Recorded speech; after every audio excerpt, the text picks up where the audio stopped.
And Perfect. it'll also be other places. All right. Hi, everyone. It's Adriana Monique Alvarez, the CEO of Alma Publishing, and I'm so excited to be live today with Georgina. Hi, Georgina. How are you? Hey, Monique. I'm very good. I'm very happy to be here with you today. Yeah, so I'm just going to make sure this is streaming. And if you'll tell everyone where in the world you are joining from. Me? Yeah. So I am joining from Plymouth in the UK. I love it. And I am joining you all from Colorado. We're having a gorgeous day. What's your spring like over there, Georgina? So it's been a bit volatile and varied. We've had blazing sunshine and then lots of rain.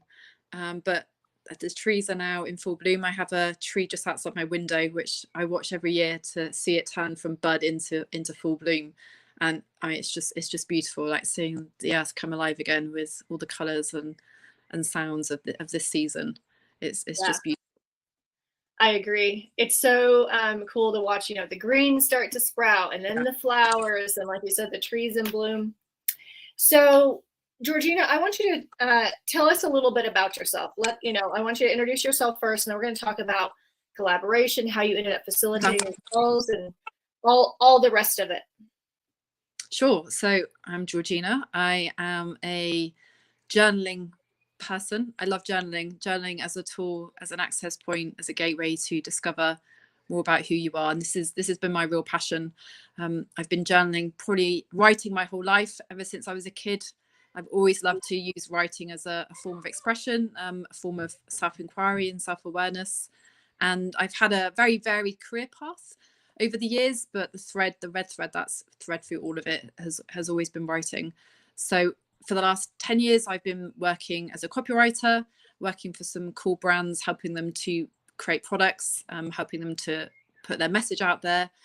Before that, I worked in education for probably 8 or 9 years. I used to teach complementary therapies, health and social care, access to nursing. Before that, I worked in supermarket retail. I have a geography degree, and I'm just a lifelong learner. And I just feel that at this point in our collective history, where so much is changing and so much is being challenged and so much is in chaos, that now more than ever we need to cultivate that discipline and that skill to go inward and to hear our own voice over the noise, the external noise that's trying to corrupt us and influence us and manipulate us and persuade us.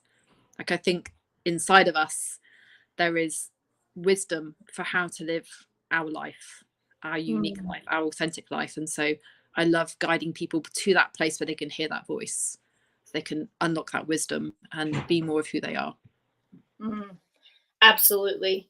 And I want to give a little backstory because I think it's always interesting how paths cross and how we end up where we are. So you and I first met when I was on your podcast. That's right. And we just had a really good, neat connection. It was like, yes, we had the conversation. Yes, we did the interview, but we could sense there was more under that. And so we stayed in communication. You were in, I want to say, Sacred Redesign. Yeah, and Unleashed, Untamed, Empowered, which I probably said in the wrong order. Yes. That one. Yes, Uncensored, Untamed, Unleashed. That was where it started. Yes. And then in our conversations, you would consistently show up to our author calls last year. Yeah, so I just want to let people know, like, this is what has always made you stand out to me, Georgina, because a lot of people, they're members of a group or they attend a meeting and they show up, and to be honest, the meeting's not really that much better because they're there. They don't really contribute anything. They really just show up with this idea of, like, what do you have for me? What have you done for me lately kind of attitude. And you would come to these calls in such a grounded, centered place, and everything that you would say and everything that you would contribute would take the meeting to a whole new level. And you were willing to go first. You were willing to say things that other people were thinking but weren't able to express.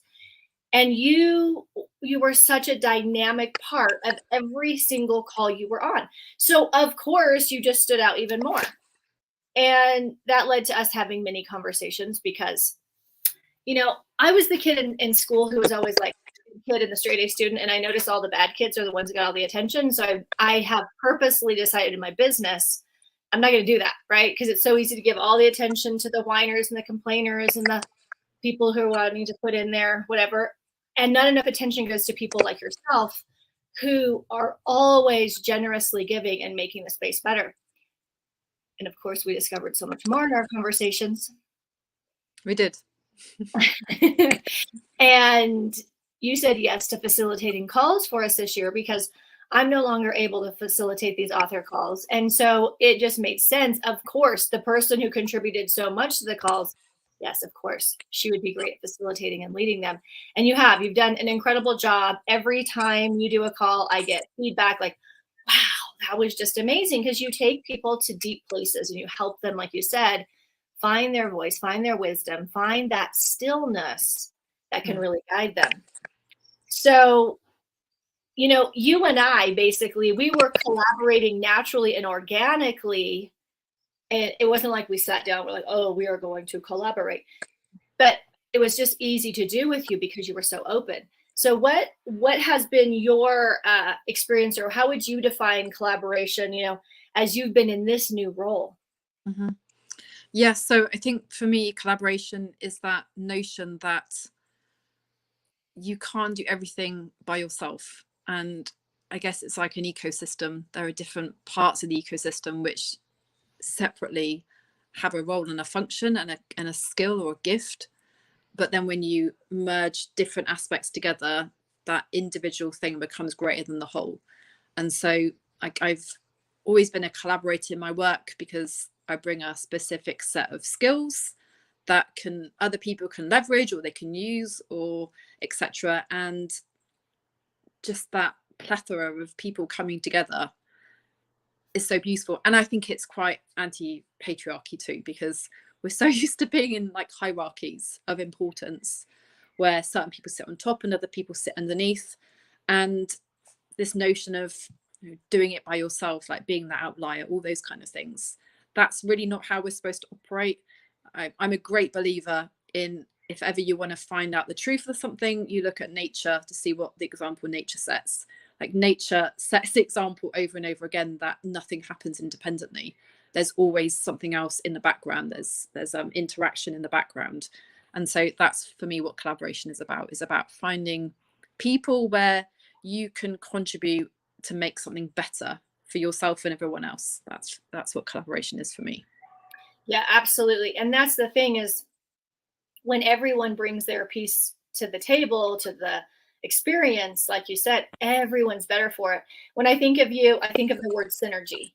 It's this ability, like you said, hey, I'll bring myself and my gifts, you bring yourself and yours, and together the sum of our parts are so much more than what we do individually. Yeah. And I think you're right. Nature shows us over and over and over. I mean, even the trees right outside this window, they have to pollinate each other. We can't have just one. It doesn't work. That it will not bloom. It will not produce food. And it won't have any fruit. And the same is true with us. Like you said, standing alone, it just doesn't work well.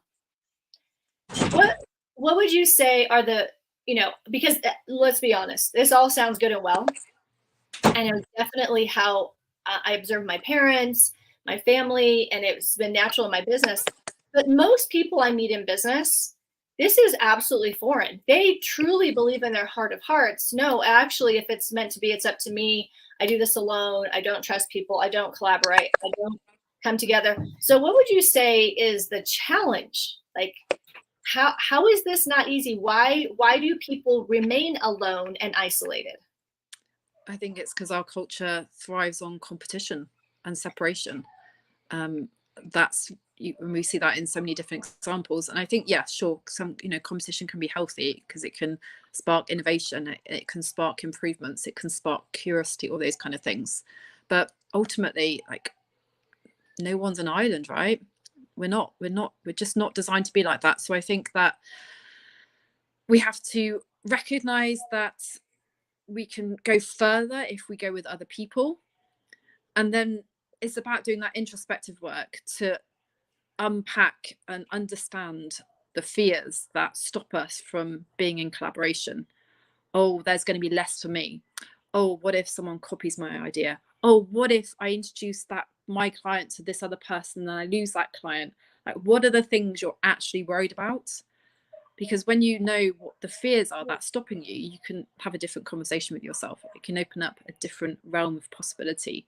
Like, what could be possible if collaboration sat at the center of everything you did rather than competition?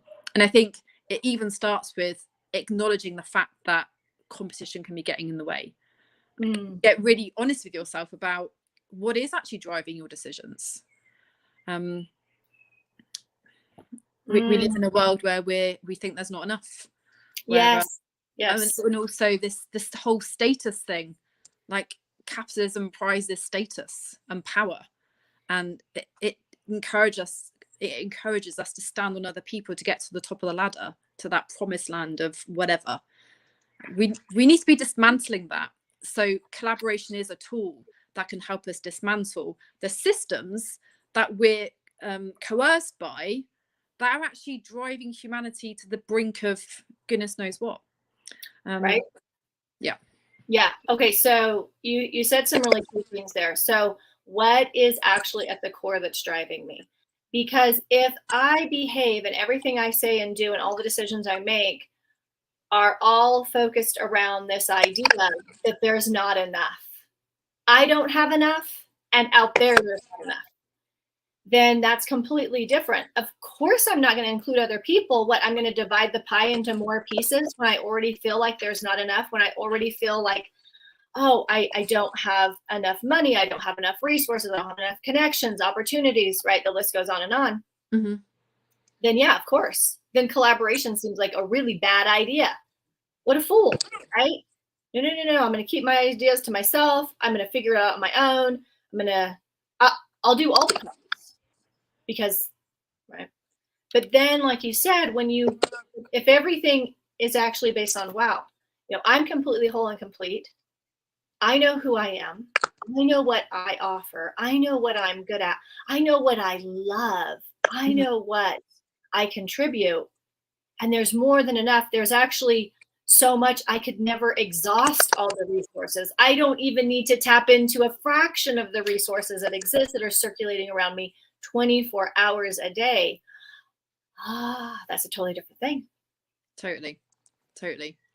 And then even if we just get into that conversation about, okay, what is enough? Because again, our culture will tell us you need to have more and more and more. And never enough. More and more.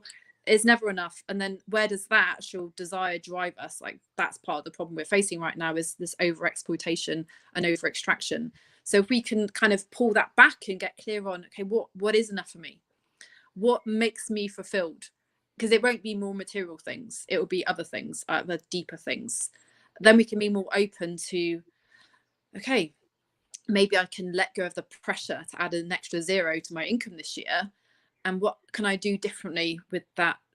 Take the pressure off to earn that extra money. What can I do instead? How can I step into collaboration, into different projects, into different communities, to broaden my experience of what it means to be human? What does it mean to be human? Like, yeah, I'd love to share a story about my grandma. And she had this beautiful house which her and her husband built, and it was everything to her. She loved this house. She loved it. And I remember before she passed, and we were talking about what was important, and I was really expecting her to talk about the house. And she said to me, oh, it was just bricks, wasn't it? That it was the people that mattered. Looking back now, knowing who I am now, actually that's not such a shock. But back then it really was, because I was expecting the material things, because that's what we've been told to believe. It's the material things that matter. But actually it's not. And I think that if you were to do like an activity of stepping into the future, thinking about the end of life, what's most important, it won't be the things you owned. It will be the people you touched, It will be the discoveries you made about yourself. It will be the impact, the footprint you leave, the legacy you have. It will be all those intangible things. And so collaboration is that tool that enables us to shake the status quo and explore something different, like get back into community, like real community, not lip service community, real community, real collaboration. Not, oh, I'm going to share your post because you might share my post. Right. Not just blanketly asking people to share stuff, like finding the people that actually you can really work together with, where you can add something of value. That's what, for me, collaboration needs to be, where we're building those rich connections, where we're nourishing each other, where we're cultivating the spaces that can offer something different. Because we need to shake the status quo. We urgently need to do this. Well, and every time I talk to you, I realize what an active rebellion collaboration is. Totally. Yes, right? It is. Because it goes directly against, or directly in the opposite, it's in the opposite direction of, like you said, of what is circulated, what's been taught, sometimes directly stated, but sometimes just by osmosis, right? You got to go get yours because, you got to be number one and you got to beat everyone to the pot of gold at the end of some rainbow, right? Yep. Now, and I love what you said about your grandma, because it's true. And this is actually the thing that came to me this morning in my quiet time, is like, what is the most important thing to you? What is most important to you? And if you sit with that and then you just keep going layer by layer, is that, and then what? And keep going with that, then you can actually go, oh, now I know how to move in this life. I know how to be. Yeah. Yes. Yeah. The other thing that I have learned in collaboration, that it's a great exercise, because there's no way that you can sit in lack or worry or concern or anxiety for yourself when you do this. And this is like collaboration, 4.0, but that's you. So that's why this is coming up and being inspired to share. Is most people wake up every day going, how can I get a new client? How can I generate income for myself? How can I pay the bills? How can I buy the next thing? What if, even if it's for 10 days, 30 days, 90 days, you woke up every day and asked, what can I contribute to their business? How can I help them be known to more people? How can I help them spread their message further? How can I support that? Because it turns this whole thing on its head. And instead of it constantly being, how do I look out for me? How do I get more? How do I help others get what they want, what they need, what they're on a mission to do? Totally different thing. Yeah. And again, going back to nature as a teacher, think about a tree. A tree isn't sat there thinking, right, how can I get everything I need? It's thinking about, how can I create my leaves? How can I expand to my fullest? How can I create shelter? It's thinking about the contribution it's making, and just knowing that it's going to get what it needs to do that. So I think you're absolutely right. We're designed to support each other. We're designed to hold each other up. We're designed to comfort each other. And I think, one of the problems we've experienced in our modern culture is that we're told we have to look out for ourselves, we have to look after ourselves. And that's fine when everything's going swimmingly. When everything's going tickety-boo, it's easy to look after yourself, right? The challenge comes when life hits you with something and suddenly you can't do that. Then what happens? Well, this is where we need community. We need people. We need to be supporting each other. We need to be we just need to be putting our arms around each other in a much more meaningful way, knowing that's who we are, not because we want to get anything from it, because that's just because it's the right thing to do, and it's who we are as a culture and as a community. There's just too many people left discarded because the system judges them as not worthy, not doing enough, not productive enough, not intelligent enough. Yes, we talk about this. We have lengthy conversations about this, and that's what I love about you. And this feels like a good action, because we are actually pausing our author referral circles during the summer. Right? It was important to me that all the facilitators, go be with your kids, go have a great summer, go do the things that are important to you right now. and to give a pause to this. And so I think over these next few months, this is a great next step to take is, first of all, who can I connect with in my local community? What do I want to contribute to right here where I live? It might be in my neighborhood. It might be in my town, in my county, you know, at my kids' school, in their sports, with whatever, right? In whatever organization. What does that look like to make a deeper connection where you actually live? And then who have I been around, you know, in a Facebook group and meetings? Who have I sort of seen across the room but not created a deep connection with? This is a great time to reach out to them. Set some time so that you can have these meaningful conversations, really get to the heart of who they are, why they do what they do, what's important to them. Yeah. Yeah. Get into these one-on-one conversations, these grassroots type of connections where, like you said, it goes from, you know, a great concept, nice word, to where you feel it, you know it. Yes, this is, I'm part of community, I'm building community. So let's leave that as our homework. I know that I'm really diving into this more myself, and you and I have talked about that, how, you know, the internet has served us in many ways, and yet it will never replace the connections that we are being asked to make right where we live. Yeah. Yeah. And I think if we're not careful as well, the online world can be, you can end up in your own little silos, and then it's important to be aware of what's happening at a local level, you know, what the local communities are finding difficult, what the conversations that need to happen locally, because I think we've all got a role to play in that local community. Like, we actually need to lay down physical roots as well as digital roots. Like, how can we make our communities better? How can we serve our local communities? There's lots of opportunities out there, whether you do that on a voluntary basis or whether your business gets more integrated locally. But that's definitely something that I've been really passionate about, is really thinking about, like, what can I do in my local area to make things better? Yeah, absolutely. Georgina, thank you so much for all that you contribute to our community, for facilitating with absolute dedication, and for always pushing me, inspiring me personally, for being an incredible friend to me. I think that there's things I've shared with you that I haven't shared with anyone. And, you know, always finding myself in roles of leadership, that alone can be very, you know, isolating and lonely. And you always see me as I am, not as what I do, but who I actually am. And I want to thank you for that.